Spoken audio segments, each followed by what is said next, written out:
brought to you obviously by video again. Hopefully there are going to be a couple of good alterations. The text hopefully is a little bit bigger so you can actually see it. The jumper is still the same, but lots of you like that, so I thought I'd change what's working. Unfortunately I don't have a sword as a pointer, and Megan Fox didn't reply to my email, so she's not going to be guest starring today. But hey, it's the end of the Aeneid. Doesn't get much better than that. We're looking at from line 40 until the end of the poem, which is line 952, so 13 lines. What's been going on before? Well, we've had Turnus who's been struck by the spear of Aeneas, and so has finally been brought to his knees in this this position of supplicance.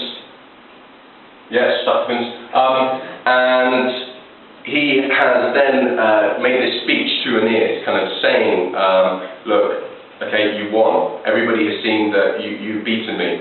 But if you have any concern, kind of any love for your father, well, my father's just like yours. And so, at least, even if you don't want to return me alive to my people, at least return my body.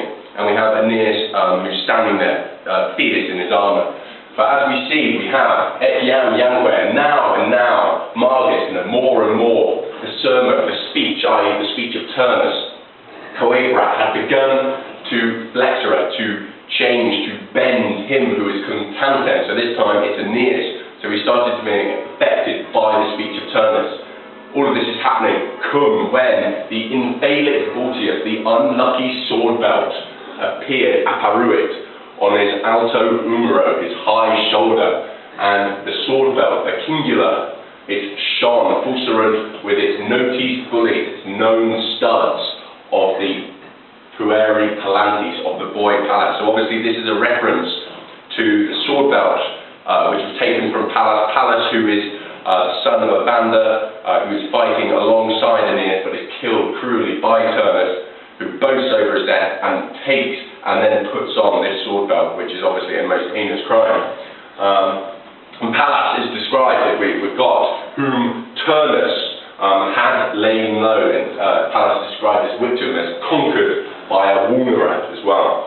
And Turnus had also was wearing Gerebat, the insignia of his enemy on his shoulders, again, Umeris. And Iller, in the next line, refers to Aeneas, postquam, after he had drunk in, hausit, the monumenta, the evidence of this sanguis doloris, this savage grief, and he's done it with his eyes, oculis, and also the spoils. So he drunk in this evidence and the spoils, aroused by angers, acensis furies, et terribilis ira, terrible in his anger, ira. Are you going to put on the spoils of my loved one, maiorum, just of my loved ones? Are you to be snatched away from me here, eripiare, to be snatched away? Pallas sacrifices, immolats, Pallas sacrifices you, te, with this wound, hoc woundere. It's Pallas who's doing this, and he is sumit poenam, he is going to take vengeance, punishment, payment from your sanguinaire scelato, from your wicked blood. And saying this, hoc decens, he Aeneas condits his ferrum, he buries his sword full under his chest, and Aeneas is described as fervid, as frenzied.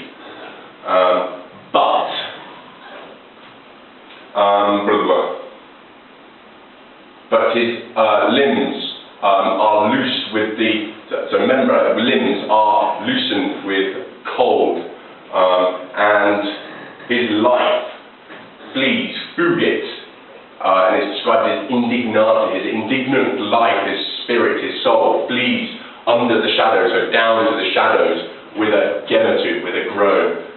Here we've got but, yeah, that's generally, so obviously this is the moment that Aeneas finally kills Turnus, and we've got him described, importantly, I suppose, we've got that he is described as acensus furies, et terribilis ira. So he is here subject to his emotions. He is letting his emotions go. He's not controlling them. He is, the last word we have describing Aeneid is fervor. He is frenzied. He is seriously pissed off. However, his argument for this is that he's not killing him. Aeneas isn't killing Turnus, but it is Pallas. And he says Pallas twice.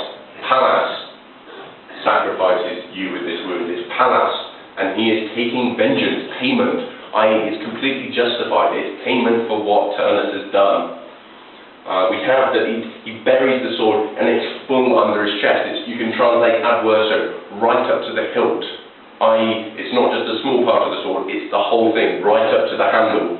And the last word obviously to describe Turnus, we have indignata. He's indignant. He thinks it's unfair, because obviously he thinks he's pleaded with Aeneid in order to be spared.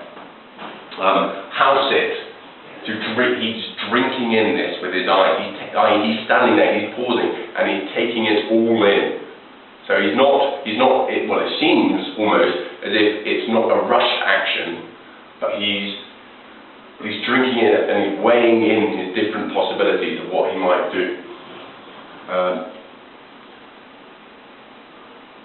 Obviously, up here, we have to eat more and more, and now, and more. We have the speech affecting Aeneas. So it's showing that he is considering, he thinks he might, well, it certainly seems that he might be about to spare Turnus. But then we have, when unlucky, on his shoulder it appeared high, and we have enjambment down to Gortius, that sword belt. Which sword belt is? Well, it's with its known, they shone, the sword bolt with its studs of Pallas. And Pallas, note that he's described as a boy. He is young. It's the first time he's ever fought in battle. He's young when he died. And obviously we have that Virgil talks about that it's Turnus who has laid him low, which obviously explains why Aeneas wants to kill him so much. So if we just look at translation, and then we'll call it a day there. So, and now, gradually, Turnus' speech began to move him, i.e. Aeneas, more and more, as he, Aeneas, hesitated. When the unlucky sword belt appeared high on his shoulder, and the belt of the boy Pallas shone with the familiar studs, Turnus had defeated him and laid him low with a wound, and was wearing the emblem of his enemy on his shoulders. Aeneas, after he drank in the evidence and spoils of his savage grief with his eyes, said, roused by rage and terrible in his anger, "After you put on the spoils of my loved ones, are you to be snatched away from me? Pallas sacrifices you with this wound.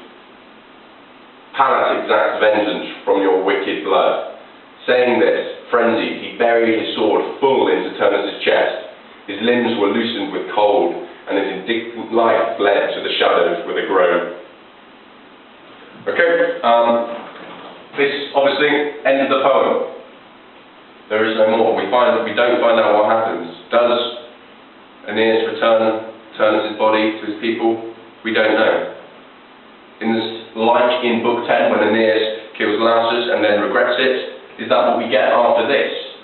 Does he stop after this and pick up the body of Turnus and realise that he's gone too far in his anger? Well, we don't know, because this obviously is the end of the poem.